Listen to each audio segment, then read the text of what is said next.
In our last class, we were discussing about Coulomb's at pressure theory, in which we were trying to discuss about the case of the retaining wall, which is vertical and smooth with a horizontal backfill. So, according to the Coulomb's theory, how do we go on to determine the so-called active thrust force coming from the soil on the retaining wall, or the passive thrust force coming from the soil on the retaining wall? We'll just try to look at.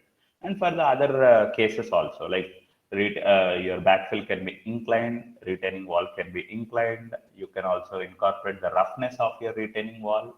Okay, all such cases will be trying to come across, just to give you an idea about how we can even go ahead with the Coulomb's theory to talk about the earth pressure concept. Right.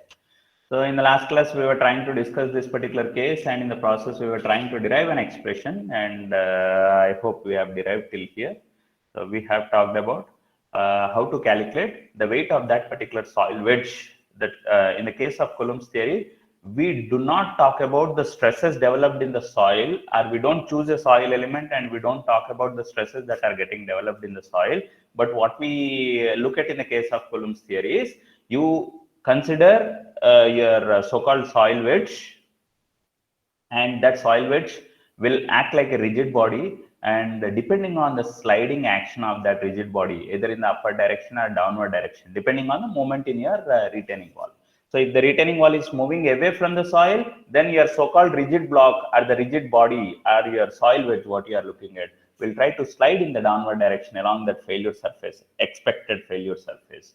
And if the block is trying to slide in the downward direction, then we went on to understand how the forces are to be represented in the form of action reaction on that particular soil wedge, which is acting like a rigid body, a rigid block. And we wanted to talk about the equilibrium of that particular rigid body by applying the corresponding equilibrium conditions. Okay, so let me refer to the case when the soil wedge ABC, whatever we are looking at, is about to slide. So as we are discussing about the active state, so if the retaining wall is moving away from the soil, then the possibility of that soil wedge would slide along that failure surface in the downward direction. So in such particular case, considering that particular condition, we have seen how the free body diagram of that particular soil wedge looks like. We have already looked in our previous class. So we said active thrust force coming from the retaining wall on the soil. So earlier we were trying to represent from the soil on the retaining wall. So as I am looking at the free body diagram of the soil block, so action is given by the soil on the retaining wall. So reaction is equal and opposite from the retaining wall on the soil. That is what is here PF force. That's the active thrust force. The weight of the soil wedge W, and we said the stationary soil mass is going to offer what is called as a normal reaction on the soil wedge, which is trying to slide downward, and we have considered what is called as your frictional resistance, indicated as S. So when the body is about to slide, that is what we call it as impending motion. So at the state of impending motion, the maximum frictional force that gets generated at the surface of contact between the soil block, which is trying to slide, and the soil which is in the stationary position. So S is nothing but, I can write it as mu into N, where this mu otherwise can also be represented as tan phi or phi dash into L. This is how I can write down, and I can go on to now resolve your forces into components. And if you can recall, we said this so-called failure surface is assumed to make an angle of inclination something theta, and our objective is to calculate what is that theta angle. Okay, so now if I go on to resolve your forces into components, so one thing I can understand is your frictional force component S, what I have indicated, makes an angle of inclination theta with the horizontal, and your normal reaction force component, what I am talking about, makes certainly an angle of inclination theta with the vertical. So with this understanding, I am going to be applying the equilibrium equations. Okay, so here I'll start with my equilibrium equation. Let's say net summation of force in the y direction equal to 0, assuming the corresponding upward forces to be positive. So in the sense, I have got weight which is acting in the downward direction. So I'll simply consider it as minus W, and normal reaction force component acts in the upward direction, which is plus N cos theta, and your frictional force component is going to be in the upward direction. The upward component of it is S into sine theta. This is equal to 0. I can substitute what is S. S is nothing but N into tan phi dash. In terms of that, I can substitute, and I can go on to substitute even your W term. So where W is what we have earlier calculated, weight of that soil wedge ABC is nothing but gamma into half into h square into cot theta. And I can now, from this particular expression, I can just try to calculate what could be your n value in terms of the other unknown parameters what we were trying to represent. So other unknown parameters in the sense your the other unknowns what you are looking at is only going to be your theta, because theta is something what is an unknown. Otherwise, all the other terms, like if you look at your weight term, unit weight of the soil is known, height of the retaining wall is known, and phi value of that particular soil is a known parameter. And now similarly, I can go on to apply the other equilibrium condition, that is net summation of forces in the x direction equal to 0, assuming the rightward forces to be positive. So if I start doing it, what are the forces I have got? Force components or forces I have got in the horizontal direction means PA force in the rightward direction, so plus PA, and frictional force component is also towards the positive x-axis. It is nothing but S cos theta, and normal force component is going to be in the negative axis direction, which is N sine theta. And if I start writing it, I'll be getting it as PA minus N sine theta plus S cos theta, which is equal to 0. So from the earlier expression, if I just try to rewrite what is going to be my expression for N after replacing S in terms of N tan phi dash, and your W, either you can keep it as it is, or you can also even substitute in terms of half into gamma into h square into cot theta. So I can simply get an expression like this. Yeah. So half into gamma into h square into cot theta divided by, I'm just trying to rewrite it. So you can just simplify it and rewrite it so that you'll be getting this expression what I'm writing. So cos theta minus tan phi dash into sine theta. This is going to be our expression for N. And in this particular expression, yeah, I can just try to rewrite it. That's nothing but PA is equal to, because ultimately PA is also an unknown, which I'm trying to calculate. How much is going to be your active at pressure, active thrust force, which you are going to be coming across with. So if I just try to rewrite it, I'll be getting your expression. S is once again replaced and represented in terms of N tan phi dash. So I can get your expression as N into sine theta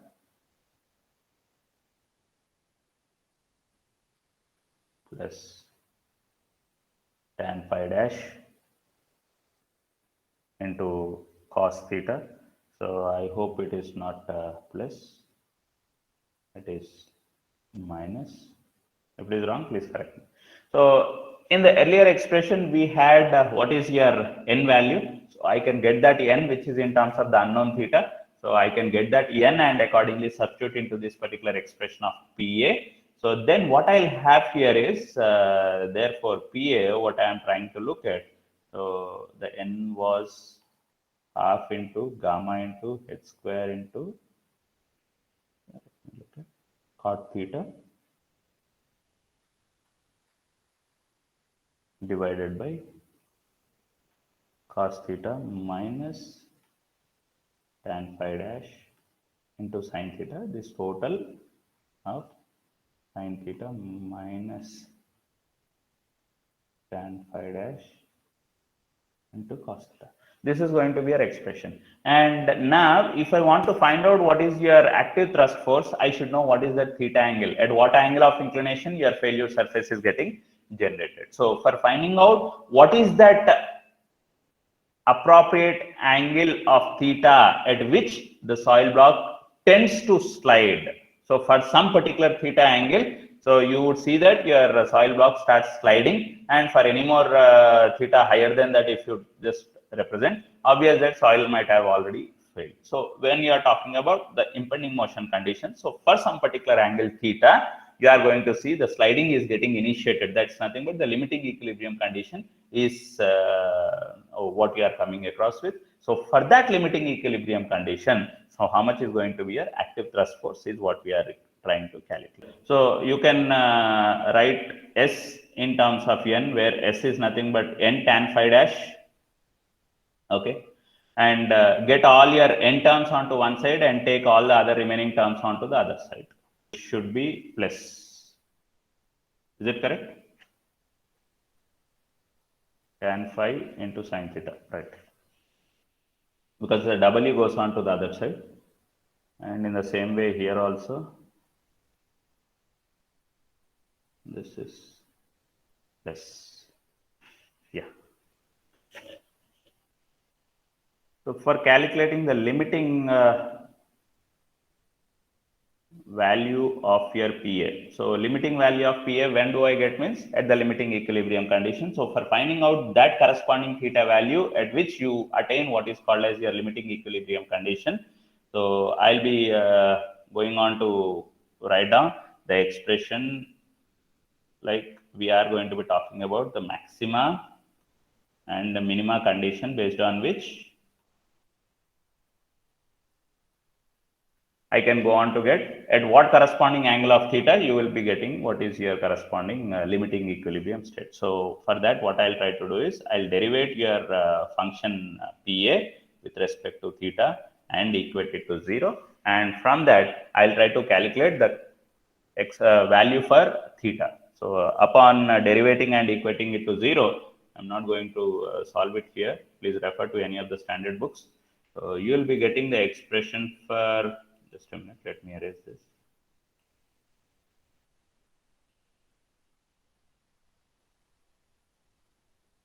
Yeah, you will be getting the expression for theta critical as pi by 4 plus pi dash by 2.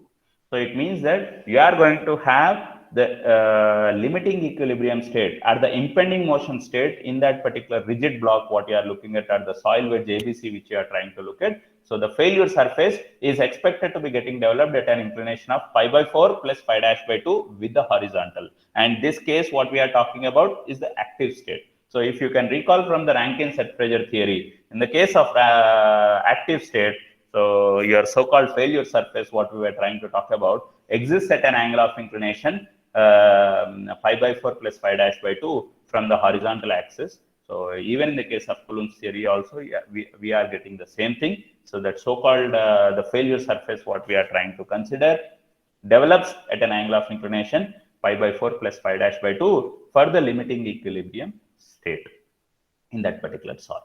So for this theta critical of pi by 4 plus pi dash by 2, if I go on to substitute into the expression of PA, okay, so what I would simply understand from that is PA is equal to half into gamma into h square into Ka.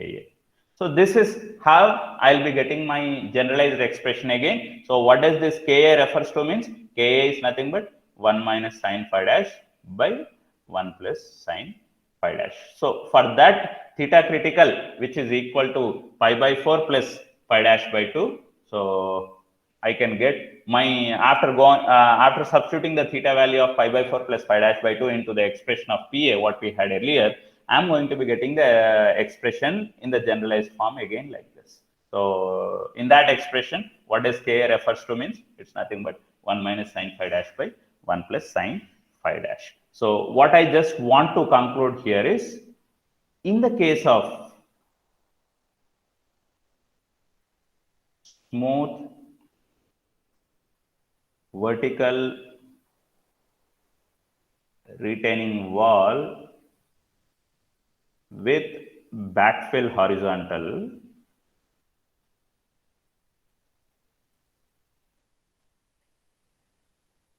either the Rankine's theory or the Coulomb's theory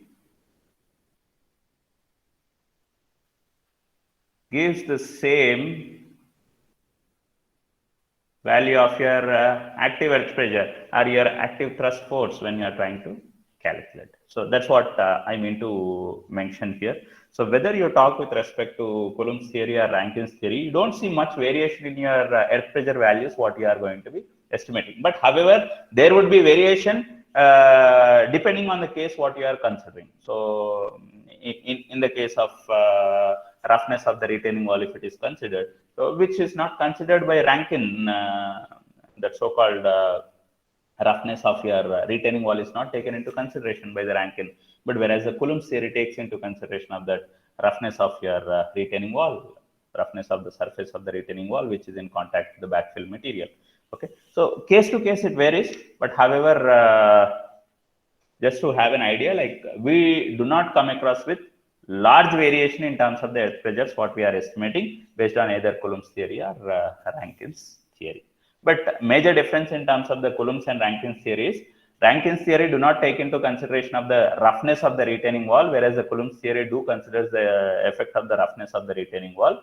Okay, and second thing is, in the case of Rankine's theory, you do not you consider what is called as the stresses that are developed in the soil, and depending on the stresses that are getting developed in the soil, you go on to understand how the so-called earth pressure or your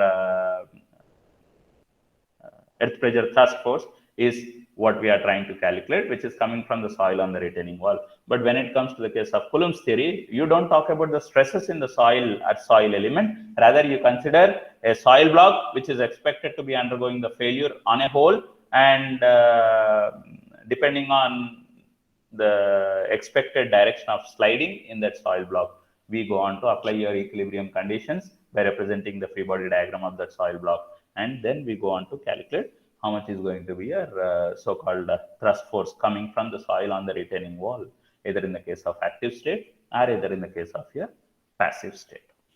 Now, in the same way, I can also even incorporate the effect of roughness, because as we said, Coulomb's theory do take into consideration of roughness of the wall. So if the wall is rough, so still I am talking about vertical retaining wall with horizontal backfill.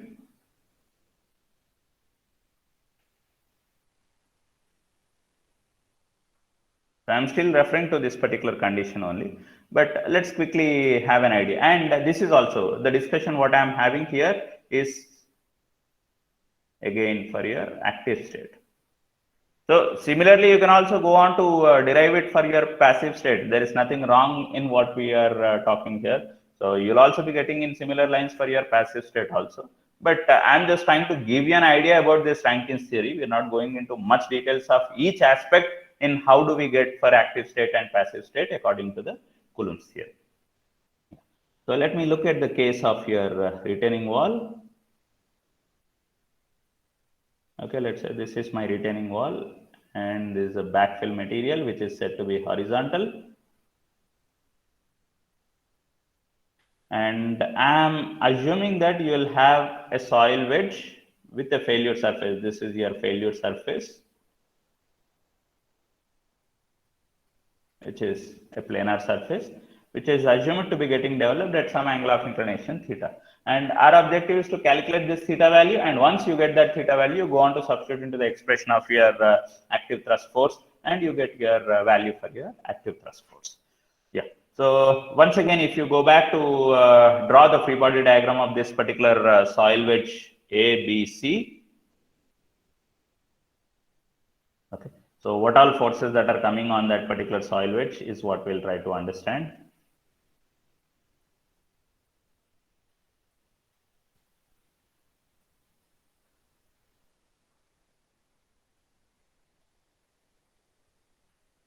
Let me consider a soil wedge.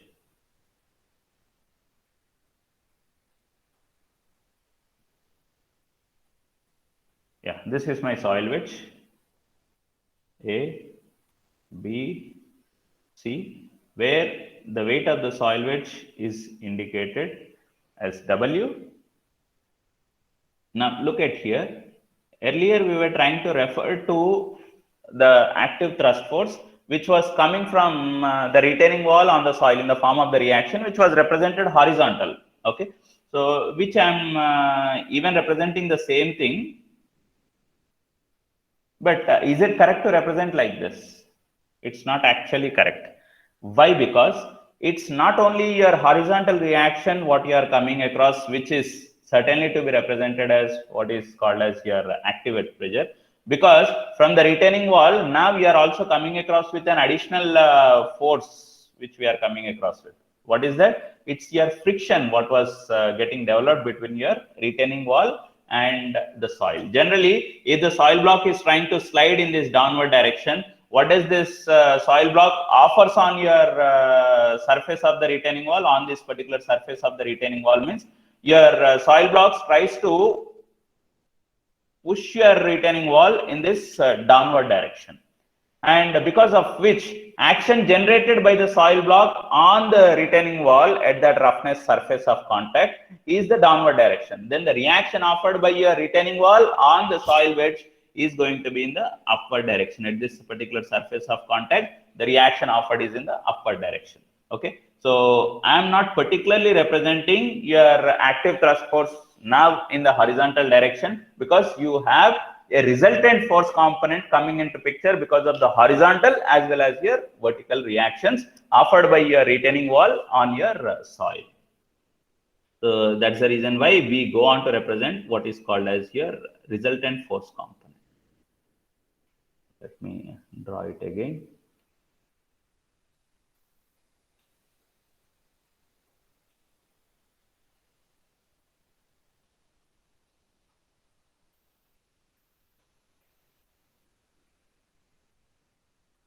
Yeah. So my resultant force, what is being offered by the soil on the retaining wall was an action, and what is offered by the retaining wall on the soil is going to be my reaction, and that reaction is what I am calling it as your resultant thrust coming from the retaining wall on the soil in this particular active state. And this particular angle of inclination, what your resultant thrust force makes with the horizontal, is indicated by a term what is called as delta. And what does this term delta indicates? Delta indicates what is called as your wall friction angle. How can I determine this wall friction angle? You can determine this wall friction angle from your direct shear test. Hope you can refer back to the discussion what we had. In case if I want to understand what is corresponding, how do we determine that so-called wall friction angle? Then in the direct shear box, we said in bottom portion of the box, you can fill it with the concrete block or the material with which your retaining wall is being constructed. So that kind of block can be placed in the bottom split half portion of the direct shear box, and the top split half portion of the direct shear box can be filled with the soil what you had similar to that of your backfill material, and then cause the shearing between those two surfaces by applying different normal stresses from the top. And for different normal stresses, you will be getting different shear stress requirements at the verge of failure. Plot your normal stress versus shear stress graph with 3 test results data points. Join those 3 points by means of a straight line, extend it to intersect your y-axis, and slope of that line what you are indicating, which is nothing but your failure envelope, so defines you what is called as your wall friction angle. Okay, so from there you get this particular delta value. And what is going to be the horizontal component that we are looking at here? Then the horizontal component is nothing but I can write it as PA cos delta, and this vertical component is what we can write it as PA sin delta. Okay, and obvious that the normal reaction is offered by the stationary soil mass on the soil wedge which is trying to slide, and the frictional force, which I can write it as tan phi dash into n at the verge of failure. This is purely in the case of cohesionless soil. Sir, in case if cohesion is also taken into consideration, then what happens is along that failure surface AC, what you are indicating, you will not be representing only your shear resistance as simply tan phi dash into n. Rather, I should also incorporate the other term, that is tan phi dash into n plus the effect of cohesion. Rather, instead of, it's a effect of cohesion between the particles that are there at the surface of contact AC. Okay, so the cohesion parameter would also come into picture in the form of your total resistance developed along that surface AC. So how to write down the expression for total shear resistance? You might have already learned, you have already learned from your slope stability analysis, where along the failure surface, we have seen how to write the expression for your total force being resisted along that failure surface, what is expected to be getting developed. So in the same way, here also we'll be writing it. And now the objective lies in applying the equilibrium conditions again. Okay, so we are going to be talking about applying the equilibrium equations as like what we have talked about. Net summation of force in y direction equal to 0, net summation of force in x direction equal to 0. And then we go on to solve for what is called as your theta critical. And once we get your theta critical, then we go on to substitute that theta critical value, the corresponding theta value at the critical condition, that is at the limiting equilibrium condition. Go on to substitute this theta value into the expression of PA to calculate what is your PA. Okay, so how this PA value is going to be different from the earlier one means you will have your delta term is also coming into picture. What does this delta indicates? It's the wall friction angle. So because of that wall friction angle, yes, the amount of active thrust force what you are going to be representing would be different from what you have calculated in the earlier case, where you have considered your retaining wall which is vertical with a horizontal backfill, which is a smooth vertical retaining wall. Okay, so this is something in the case if your retaining wall is not smooth, rather if it is rough. So taking into the effect of the roughness of the retaining wall, you are additionally coming into picture with a frictional resistance what is getting generated at the surface of contact between your retaining wall and the backfill material. Okay. So let us now go ahead in understanding the other conditions also. Other conditions in the sense, taking into the effect of your inclined backfill,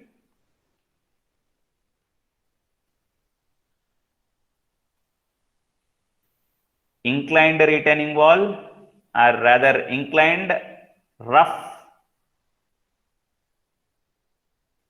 retaining wall. So roughness of the wall is taken into consideration, inclination of your retaining wall is taken into consideration, inclination of the backfill is taken into consideration. So with respect to that, if we go on to solve it, just look at here. So beta here refers to that of what is called as your inclination of your backfill material. And in this, if you can look at here, you have a term alpha. What is this alpha here indicates means it is indicating you the inclination of your retaining wall. Okay. So once again, here also our ultimate objective lies in calculating what is this theta angle. So at what theta angle you are going to have your so-called failure surface, which is expected to be getting developed. So if you look at here, this dotted line, something what is indicated, which you could see, what is this dotted line or the curved surface indicating you means, as I said, in general, you may not always come across with a planar failure surface indicated from point A to C. Rather, most of the times you might come across with what is called as your curved failure surface. Or to be more specific, it is log spiral curve what you are going to be seeing as your failure surface, what gets developed, okay, in that soil wedge. So, but we are considering it to be a planar failure surface, and we are trying to minimize our efforts in getting the expression for calculating your active thrust or your passive thrust. So if you go on to solve it, you will get an generalized expression in the similar fashion again. But what happens is the expression for Ka, what we are going to be representing, that is your active coefficient of your active earth pressure, taking into consideration of what is called as your wall friction angle, and taking into the effect of your wall inclination, and inclination of the backfill according to your Coulomb's theory. So if we go on to solve it, you will be getting an expression for Ka like this. We are not going into more details of how to derive it and so on. Just to give you an idea, I am talking about. In this particular expression, if you look at, you have got various parameters represented. So what does alpha indicate? Alpha indicates what is the inclination of your retaining wall with the vertical. Phi indicates your angle of shearing resistance value of the soil. Delta indicates your wall friction angle, and beta indicates what is called as your inclination of the backfill material with the horizontal. Okay. In the similar way, if I am trying to talk about the Coulomb's earth pressure theory in the case of your passive state, taking into consideration of your inclined backfill material, inclined retaining wall surface, and as well as your roughness of the retaining wall. So taking into all those effects, if I go on to calculate, so I'll be getting the expression for passive earth pressure force or passive thrust force as half into, generalized expression is the same, in the way same we are representing, but the expression for Kp comes out to be like this. Okay. So what major difference it makes in the case of active state to that of your passive state means, in the case of the active state, when you are plotting your free body diagram, let me quickly go to that case what we have discussed. Yeah. So when I am considering the roughness of the retaining wall, in the case of active state, your reaction offered by the retaining wall on the soil wedge due to that friction is represented in the upward direction. So that Pa sine delta component, what I was trying to talk about, is nothing but your frictional resistance offered by the retaining wall on the soil wedge, which was indicated in the upward direction. But when it comes to the case of passive state, how does the soil wedge tries to slide?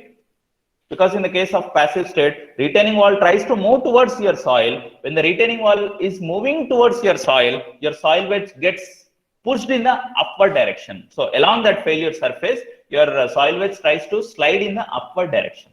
If the soil wedge is trying to slide in the upward direction, then your effect of frictional resistance would be indicated in the reverse direction, because the soil wedge tries to slide in the relatively get displaced in the upper direction. So your action from the soil wedge on the surface, rough surface of the retaining wall would be in the upper direction, and the reaction offered by a retaining wall on the soil wedge is going to be in the downward direction. So earlier passive earth pressure force component or earth pressure force ideally would have been in the horizontal direction, and the frictional force additionally in the downward direction. So the resultant force is going to be inclined in this way.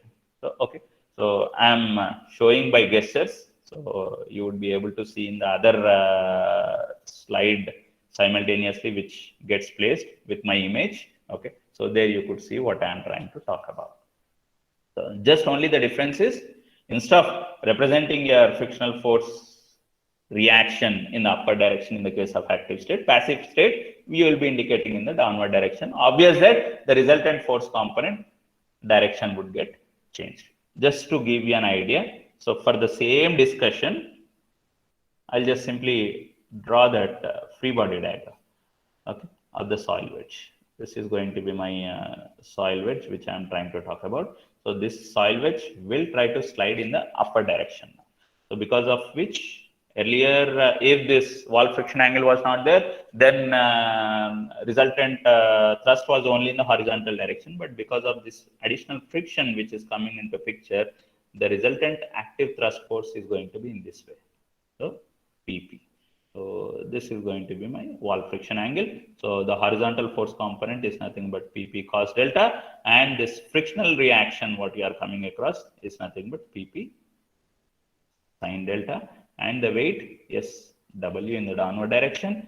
Normal reaction is offered by the soil, which is stationary, on your soil wedge, which is trying to slide in the upward direction. So along this failure surface AC, so frictional resistance is going to be now represented in this downward direction. That's some difference what you should be coming across with. Okay. This is going to be a free body diagram. Now apply your equilibrium conditions and accordingly understand how to get your expression for PP. Okay. So approach, everything remains the same, only that the free body diagram when you are plotting, representing the respective forces in a proper way is something very important.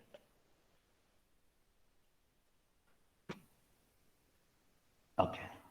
So with this, I just wish to give you a conclusion that according to Rankin's theory or according to Coulomb's theory, we are able to have an idea of how to estimate your active thrust force or passive thrust force, taking into the effect of anything, whatever we have looked at, your inclined backfill or inclined retaining wall surface, or maybe in the case of Coulomb's theory, you can also even discuss about the roughness of the retaining wall and so on. And now let's go on to understand what are the different types of retaining structures that we come across with in our geotechnical engineering. And whatever we are going to be showing here is just an idea. It doesn't mean that, okay, these are only the different types of retaining structures that we are going to be coming across with. There are numerous techniques, different types of approaches one can think of for using different types of retaining structures in the field for retaining your material at your required slope or to your required elevation. Okay. So what is the basic purpose of what is called as a retaining wall? So the basic function or the basic purpose of the retaining wall is to retain the soil. Okay. So retain the soil at different elevations, or retain the soil at a required slope. In general, in a natural state, at that slope, your soil may not be stable. So in order to keep it stable, or at that required difference in elevation, your soil may not be stable because of slope stability issues. So by providing what is called as your retaining wall or a retaining structure, you are trying to retain soil at a slope which is greater than it would naturally assume. So usually that slope at which you are trying to retain the soil is mostly vertical or nearer to the vertical state. You have different types of retaining structures which you will be coming across with. So to start with, what is called as a gravity retaining wall, which is very much used in the olden days. Okay, where this gravity retaining wall cross section is relatively larger width. The width of the gravity retaining walls, what you were providing in the very good olden days, where the width of the retaining wall was relatively more. Why we are providing relatively larger width of the retaining wall? Because the material what is used in the construction of that gravity wall is either stone masonry or it could be the plain concrete. So either the stone masonry or the plain concrete, those materials are weak in taking your tensile stresses. So to counterbalance the effect of the tensile stresses, so you are trying to provide the larger width of the retaining wall structure so that the weight of the retaining wall structure is more, and the effect of the earth pressure coming from the adjacent soil on that retaining wall can be sustained because of the larger weight of the stone masonry or your plain concrete what you are placing there. And then later on, people went on to adopt what is called as reinforcement incorporated into your construction of the retaining wall. And that's how the width, which was relatively large earlier, now slowly got slightly reduced. And such kind of retaining wall is what we call it as your semi-gravity retaining wall. So the effect or the approach by which this soil is being retained here is once again by the effect of gravity only. That's taking into consideration of the weight of that retaining wall structure. But however, as you are trying to incorporate the effect of reinforcement, some amount of tensile stresses what can get developed can be sustained by the reinforcement what is introduced in the design of such retaining structures. But then later on, people understood that your reinforcement, if it can be improved and properly designed, so it can take care of what is called as your compressive stresses. It can also take care of your tensile stresses. Then the subsequent approach to the design of the retaining structure went on to get changed from gravity to semi-gravity, and then now mostly what you will be seeing is what is called as your cantilever retaining wall. So where the width of the retaining wall cross section over the height of the retaining wall, the width of the cross section is relatively less, but you have the effect of reinforcement properly designed at your required places according to the understanding of where your tensile stresses are more, and depending on that, in order to minimize the effect of those tensile stresses on that particular phase, you go on to introduce your reinforcement, steel reinforcement. And then people also do talk about what is called as counterfort retaining wall, because sometimes if the height of the retaining wall is relatively large, if the height of the retaining wall is more, okay, so most probable chances that no, you might have the bending happening in the retaining wall structure. So to avoid the effect of that bending or buckling in the retaining wall structure, you provide what is called as counterfort members. This is what is called as counterfort. This is what is called as a counterfort. So at some equal intervals in the length direction of the retaining structure, your cantilever retaining structure, at some equal intervals or at your required distances in the length direction, you provide what is called as your counterfort structure there. So in addition to your existing structure, you provide or you construct what is called as a counterfort member. So because of that, if at all your retaining wall is trying to deflect or bend like this counterfort tries to retain the position of the retaining wall at its own shape without having much of the deflection or bending happening in the retaining wall.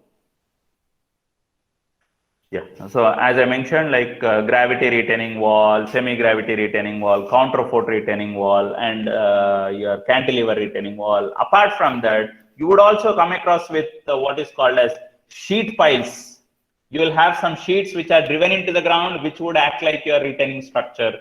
And sometimes those sheets individually may not be stable enough to resist the pressures coming from the adjacent soil.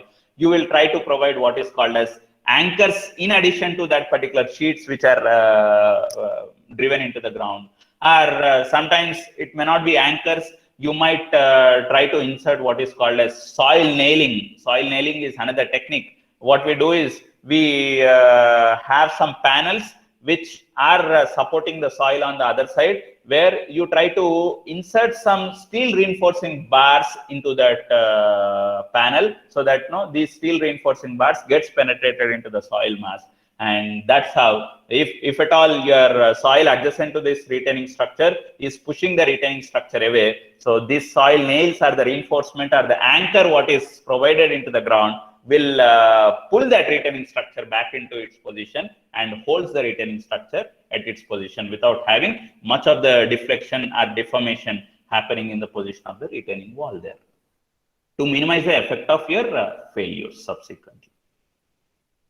So this is typical example of this structure. What you could see here is a typical example of your gravity retaining wall, because you are using a typical stone masonry for the construction of your retaining structure. Now, what is that I am trying to retain? I am trying to retain the soil on the other side at a higher elevation, preventing the sliding of that soil onto the road side. Okay, so by constructing this retaining structure, you are trying to minimize the effect of failure on the soil which is at a higher elevated site. Yeah, this is another example of what I can call it as your gravity retaining wall.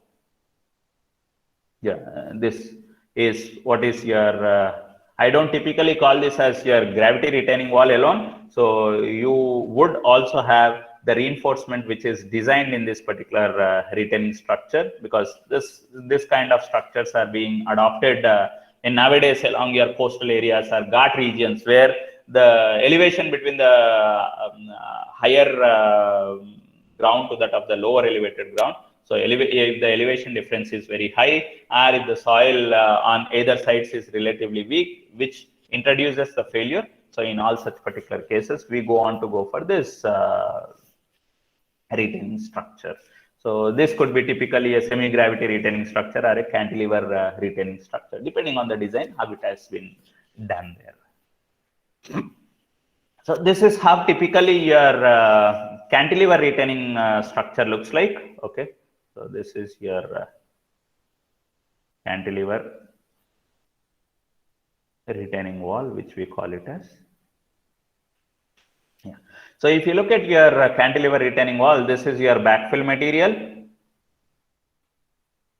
And this vertical portion of the retaining structure is what we call it as stem. And when it comes to the horizontal member of that retaining structure, so why do we call this structure as a cantilever member? Whenever you look at your cantilever beam or cantilever member, we see one end of the cantilever member is fixed and the other end is free. So in the same way here also, this bottom portion is what is fixed into the ground and the top portion is relatively free on the other side. And when you look at this horizontal member or the bottom portion of the retaining structure, so this part is what is called as the heel portion of that slab of the retaining cantilever retaining wall. Okay, and this portion is what we call it as the toe portion.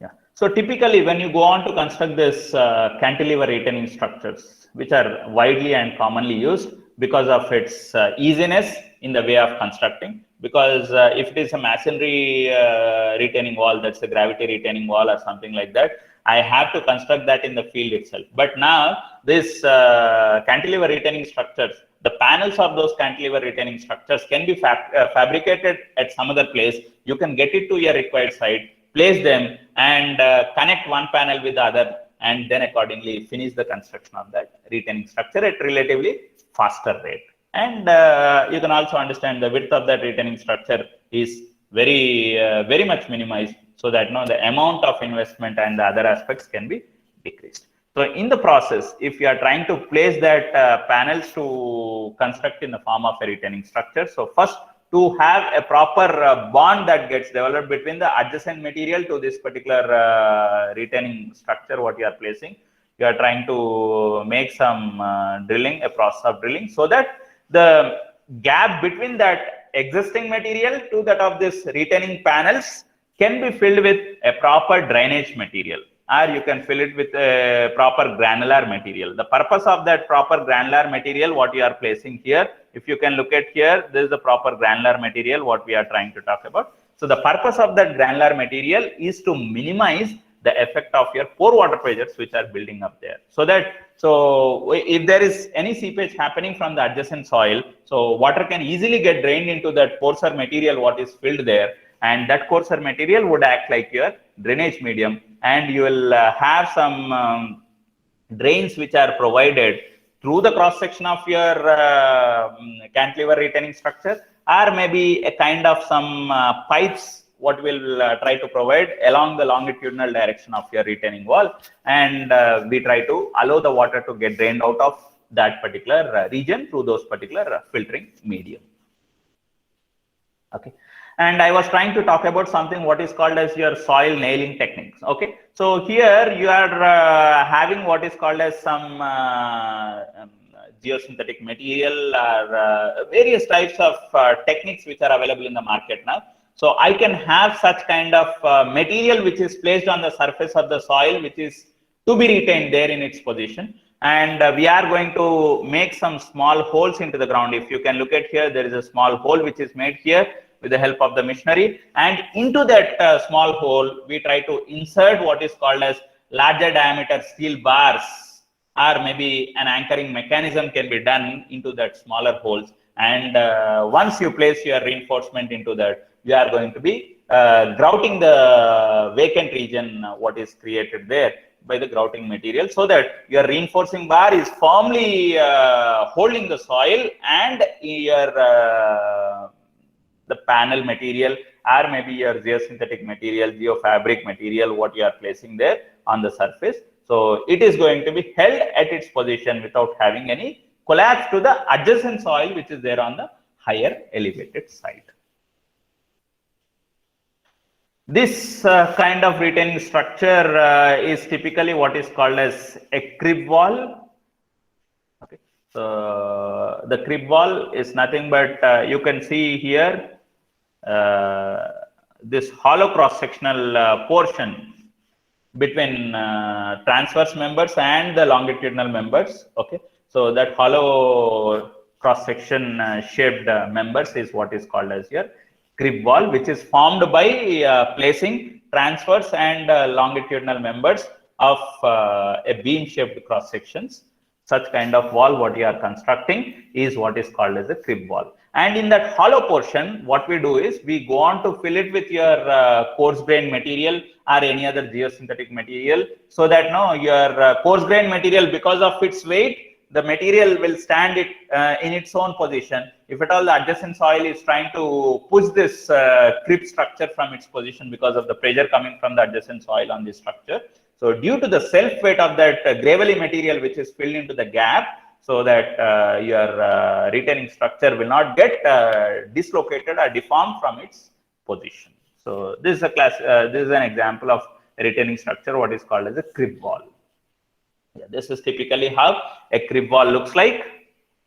Okay, and the advantage of this crib wall is that it provides a very good drainage. So water which is there in the soil, the pore water pressures which are getting developed in the soil, which is there on the higher elevated side, those pore water pressures can be dissipated because of the coarser material which is filled into that crib portions of the structure. So it can provide a proper drainage, and it can also give an aesthetic aspect of appearance, because into this vacant portions of the crib regions, whatever you see here, so you can have a proper plantation, proper gardening done, so that it can look very good, and it can also have a proper drainage mechanism introduced to minimize your effect of excess pore water pressures getting developed in the soil, which is on the higher elevated side.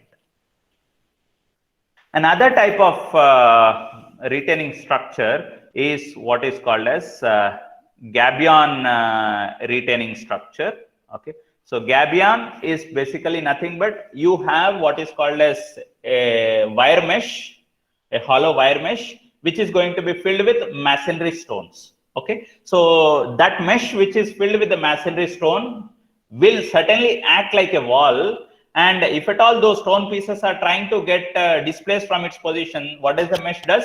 Mesh holds all those stone pieces or masonry stone particles in its own position, and keeps it intact, so that the soil from the adjacent higher elevated ground will not get failed. You will not see what is called as your slope stability failure, which is causing the sliding in the higher elevated soil medium. Okay, this is how typically it looks like. So first what we do is you prepare a mesh shaped cross section with the help of the wires, and into that mesh shaped cross section you are going to be filling it with your stone particles, larger boulder particles, and that structure what is getting formed acts like a retaining wall there. So sometimes if your gabion alone cannot provide the required stability for the adjacent soil, so you can also think of going for anchoring mechanism. So what we are doing here is an anchoring is done with the help of the anchors. So your complete gabion is anchored to support that particular adjacent soil, so that you will not see any sliding happening in the soil which is there on the higher elevated region. And we'll continue our discussion in our next class from here.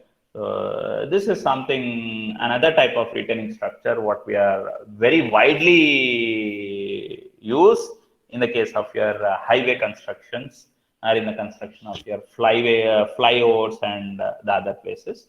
So we'll continue our discussion in our next class with this particular topic.